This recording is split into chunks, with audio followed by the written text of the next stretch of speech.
नमस्कार. मी भाऊ तोरसेकर. तुम्ही बघत आहात प्रतिपक्ष. मित्रांनो, महाराष्ट्रात ज्या प्रकारचं राजकारण सुरू झालंय त्याची सुरुवात खरं तर खूप आधी झालेली होती. त्या विषवल्लीला आता फळं यायला लागली असं म्हणता येईल. कारण नेमकी तशीच प्रतिक्रिया 2 वर्षानंतर परत एकदा 2-2.5 वर्षानंतर परत एकदा तशीच प्रतिक्रिया महाराष्ट्र नवनिर्माण सेनेचे अध्यक्ष संस्थापक राज ठाकरे यांनी दिलेली आहे. महाराष्ट्रात परत एकदा जातीयवाद फैलावतोय, पसरतोय आणि त्याचं कारण शरद पवार आहेत असा आरोप पुन्हा एकदा राज ठाकरे यांनी केला आणि याची प्रचिती आपल्याला यायला लागली आहे. दुर्दैव असं आहे की मतांच्या मागे लागलेले सत्तालोलूप राजकारणी जेव्हा राजकारणात महत्वाच्या पदावर जाऊन बसतात किंवा त्यांच्या महत्वाकांक्षेला कसला धरबंद शिल्लक उरत नाही, तेव्हा अशा गोष्टींना पर्याय उरत नाही. आणि आता नेमकं तेच झालेलं आहे. गेल्या लोकसभा निवडणुकीत ज्या प्रकारे मुस्लिम मत ध्रुवीकरण होऊन भाजपच्या विरोधात गेली आणि त्यातून हाती आलेलं यश हे भाजप विरोधी राजकारणाला खतपाणी घालणारं ठरलेलं आहे.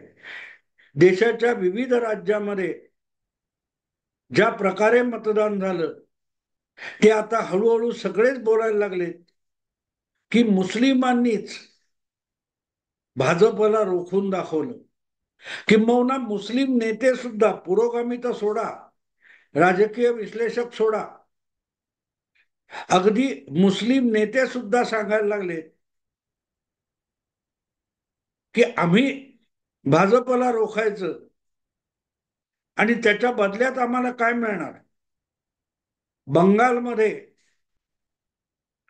तृणमूल काँग्रेसचा एक मुस्लिम पदाधिकारी उघडपणे बोलून गेला की तृणमूल काँग्रेसने मुस्लिमांना फक्त बॉम्ब बनवण्यासाठी वापरले. आता एक गोष्ट सरळ आहे, जेव्हा हा मुस्लिम नेता तृणमूलचा म्हणतो की आम्हाला फक्त बॉम्ब बनवण्यासाठी वापरलं जातं, त्याचा अर्थ बॉम्ब बनवून दिवाळीचे फटाके उडवण्यासाठी वापरलं जातं असं तर नक्की नाहीये. पुढे हिंसाचार माजवून मतदानाला प्रभावित करण्याचं काम मुस्लिमांना दिलं जातं आणि तृणमूल काँग्रेसच्या सर्वोच्च पदी, अधिकारपदी हिंदूच बसलेले आहेत असं जो नेता म्हणतो. आणि इकडे आपण बघितलं महाराष्ट्रात तर उद्धव ठाकरे आणि त्यांची उबाटा शिवसेना मुस्लिम मतांवर तग धरून आता मुस्लिमांचं लांगुल चालन लपवण्यासाठी शंकराचार्यांना घरी आणायला लागली आहे. आणि हे सगळं घडत असताना त्याचा उघड परिणाम आपल्याला कोल्हापूरमध्ये दिसला. विशाळगड या शिवरायांच्या एका अतिशय संस्मरणीय अशा किल्ल्यावर जे अतिक्रमण झालेलं आहे, ज्याला आजकालच्या राजकीय भाषेमध्ये लँड जिहाद किंवा भू जिहाद असं म्हटलं जातं,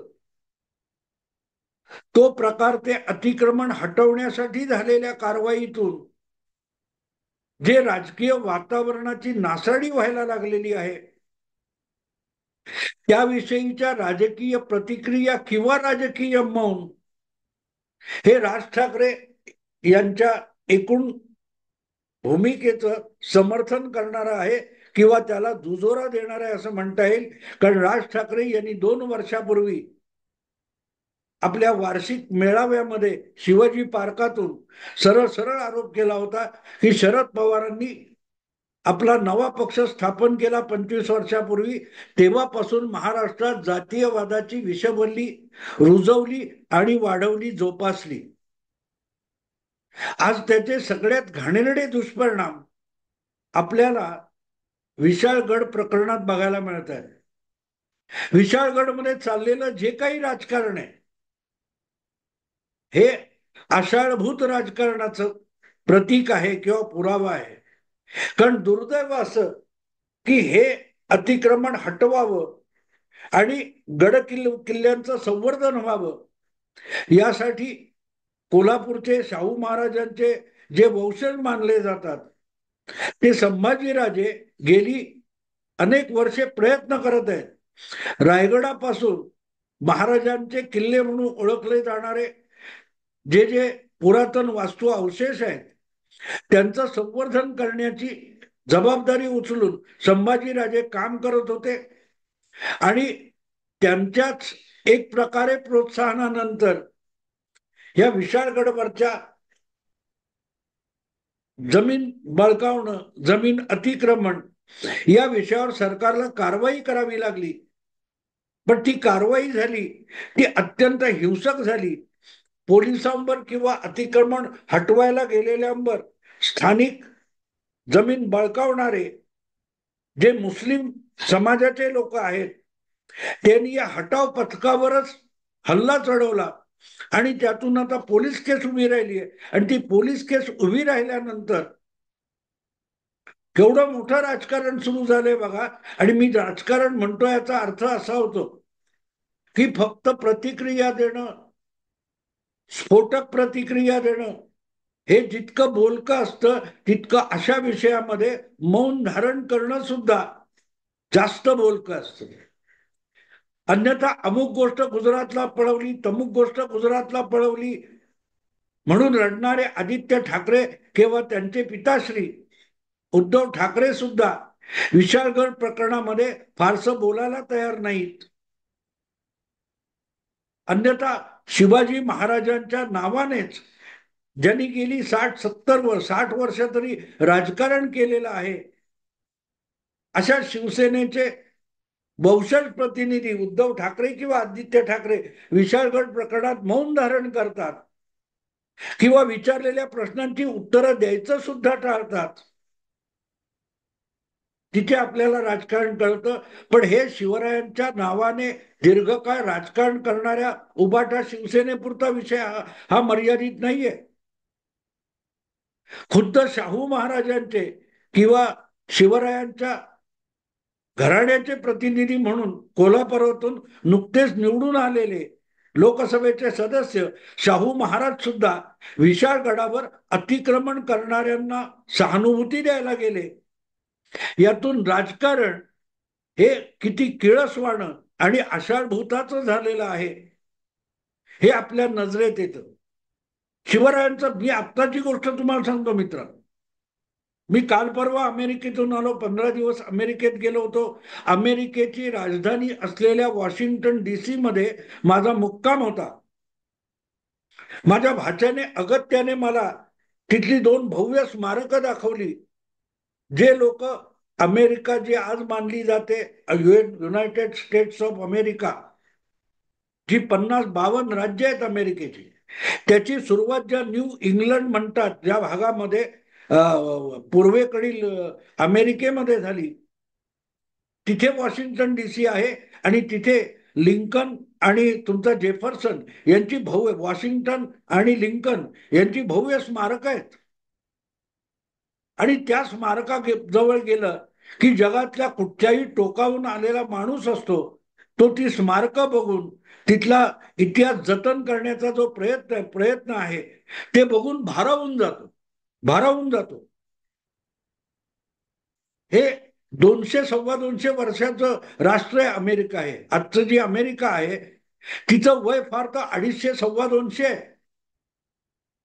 पण ते राष्ट्र स्थापन करणारा किंवा ते राष्ट्र एक त्याला आकार देण्याचा प्रयत्न करणारे जे लोक होते जेफरसन वॉशिंग्टन सारखे त्यांनी घडवलेला इतिहास जतन करण्याचा आणि जगावर त्याचा प्रभाव पाडण्याचा जो प्रयत्न अशा स्मारकातून आणि ते स्मारक जतन करण्यातून होतो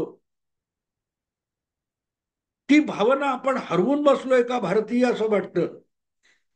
मी तिथे त्या वॉशिंग्टन DC मधलं एक स्मारक बघत होतो. फ्री मेसन टेम्पल म्हणून काहीतरी होतं. तर 17व्या वर्षी वॉशिंग्टन हा काय सर्वेअर झाला आणि होता होता तो राष्ट्रपिता होऊन गेला. राष्ट्र ही कल्पना त्याने आणली. शिवाजी महाराज हे भारताचे खरे राष्ट्रपिता आहेत असं मी मानतो.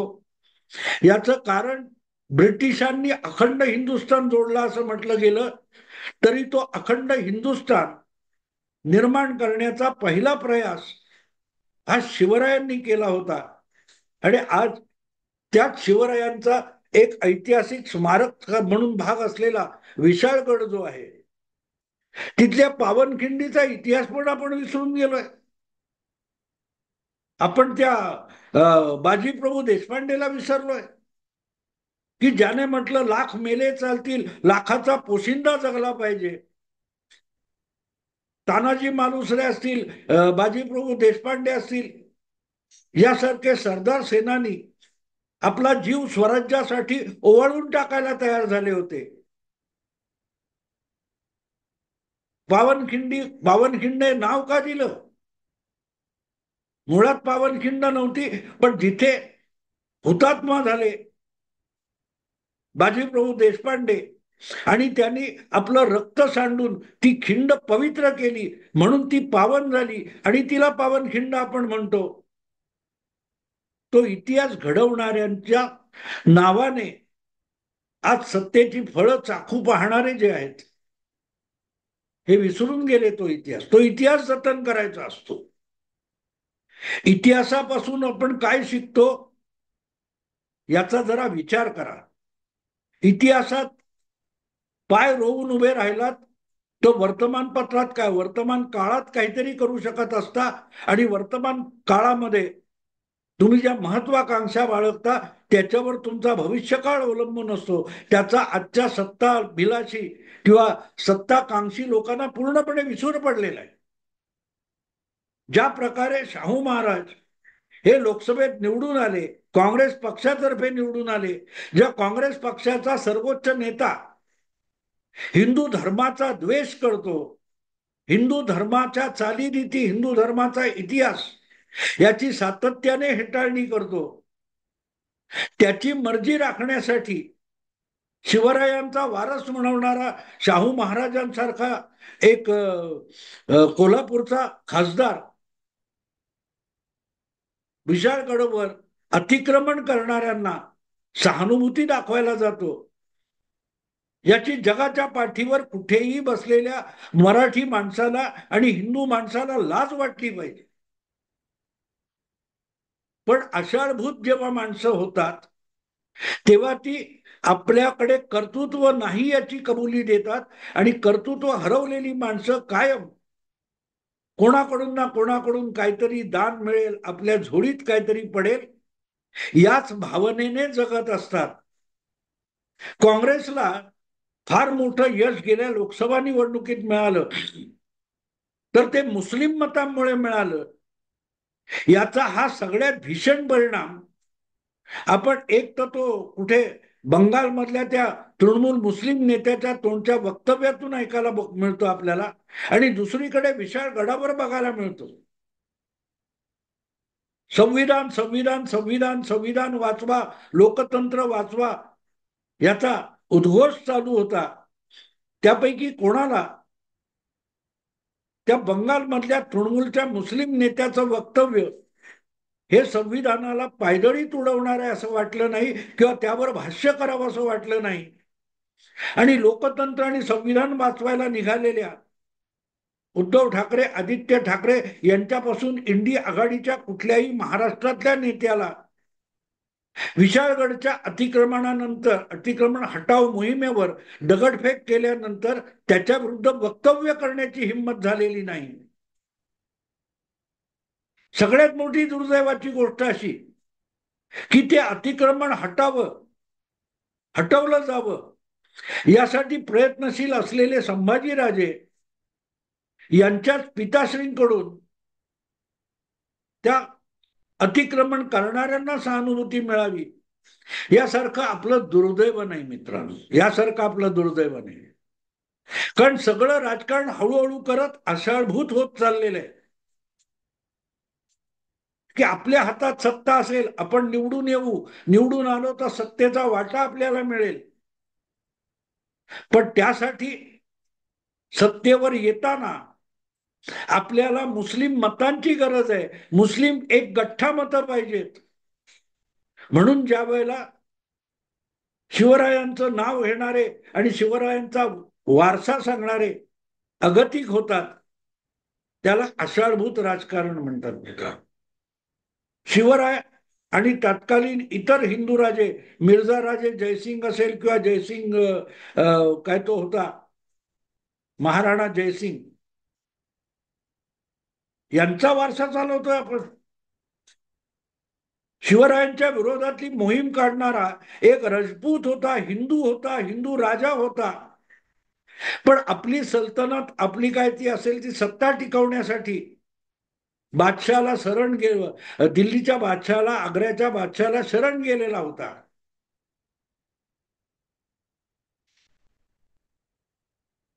मोगल बादशाकडून सरदारकी मिळवून राजा म्हणून आपल्या राज्यात राहायचं आणि आपल्या मतदारसंघात खासदारकी मिळवण्यासाठी मुस्लिम मतदारांच्या मुस्लिम मतदारांसमोर अगतिक व्हायचं. यातलं साम्य कळतं मित्रांनो तुम्हाला?